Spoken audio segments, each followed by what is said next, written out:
I never thought I'd get a chance to say this, but Fluttershy did everything right. Flutter Brutter gives us a third instance thus far in Season 6 of a character culminating their experiences from past events to teach someone how to better themselves in the present. In this case, it's how to stand up for yourself when faced with a leech, and how to encourage that leech to transform into a productive member of society. Or, if you're more like Zephyr Breeze, it's a demonstration of why you shouldn't be a leech. People like Zephyr Breeze, despite lacking disabilities, outright refuse to function independently and manipulate the good and/or timid nature of those around them to get what they want while contributing nothing in return.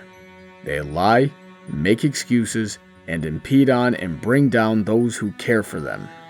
Quite frankly, they're some of the most infuriating people I've ever had the displeasure to know. I've disciplined and cut most of them from my life, but some others are still awaiting their consequences. Coming from a man who advocates love and peace as much as possible, that declaration should carry a lot of weight. When you encounter people like this, take the path that Fluttershy took. First, she stood up for those who were being taken advantage of, because Zephyrs will naturally gravitate to people they know won't deny them, and those types of people often do not know how to stand up for themselves. Next, Fluttershy enacted the lesson that she learned during It Ain't Easy Being Breezy's by digging in firmly, making her standards clear, and being proactive by making sure Zephyr had no excuses. But she still helped him in good faith that he would come around. As the attempts went on, she climbed the ladder of escalation perfectly, enacting physical discipline only as a last resort. But when Zephyr still refused to do his part, then there was nothing else that could be done.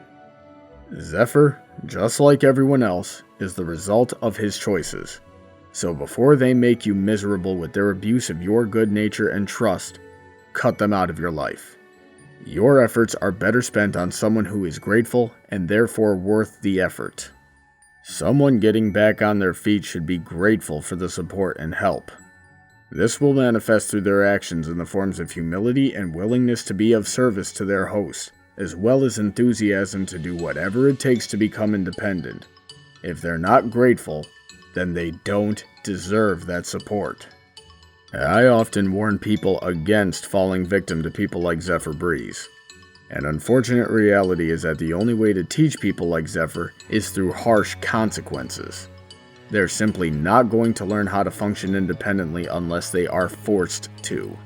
Then, we simply have to make peace with the fact that they might not learn to function independently even when they are forced to. But that is their choice, and you've already done everything you could to help them. But what about those in the audience who can relate to Zephyr? Odds are that even those who can don't believe that they do. And that's normal. Everyone believes their own excuses. So, to be certain, ask yourself the following questions. Are you at a point in time in your life when most people would normally be independent? If so, are you independent? If not, what do you need to do to get there? Why haven't you done it yet?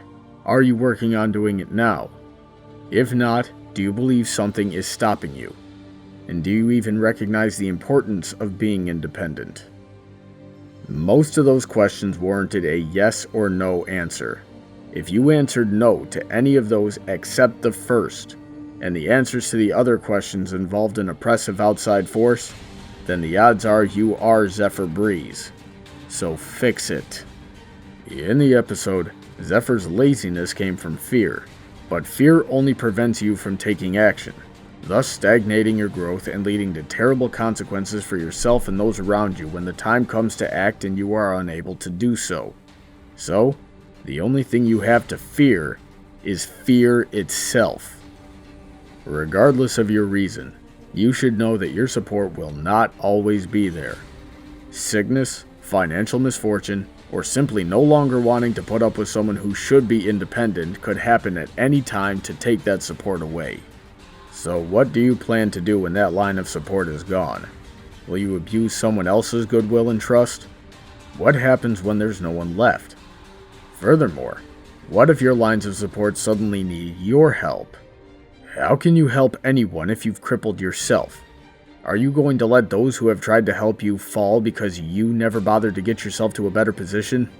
The people who are helping you need you to be successful. That day will inevitably come. And just as Flim Flam Philosophy once said, the world will keep on turning without matter where you land. You might as well be running when your feet should hit the sand. There are no excuses for a lack of effort. We've now had 6 seasons showing that you can work around any problem life throws at you as long as you choose persistence, creativity, compassion, and above all, friendship.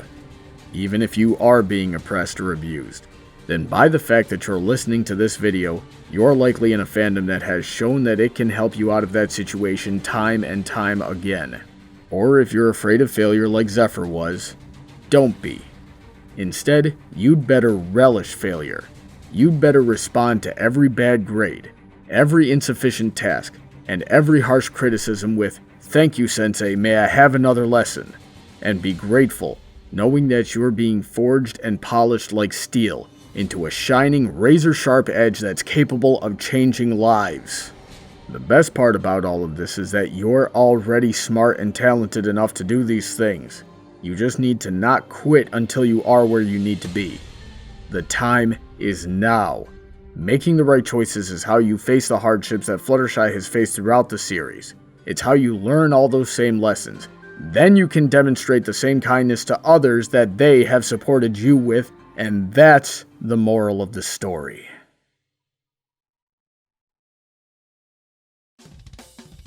If you have anything you would like to hear discussed or reviewed, you can drop your suggestions by following BrawnyBuck on Tumblr or sending an email to bronydebates@gmail.com. Feel free to check out my Patreon to see how you can support my channel and what you'll get in return. This video was sponsored by Irish John's Short Films and Animations, as well as all of my other generous supporters. Have a great day, and I look forward to hearing from all of you soon.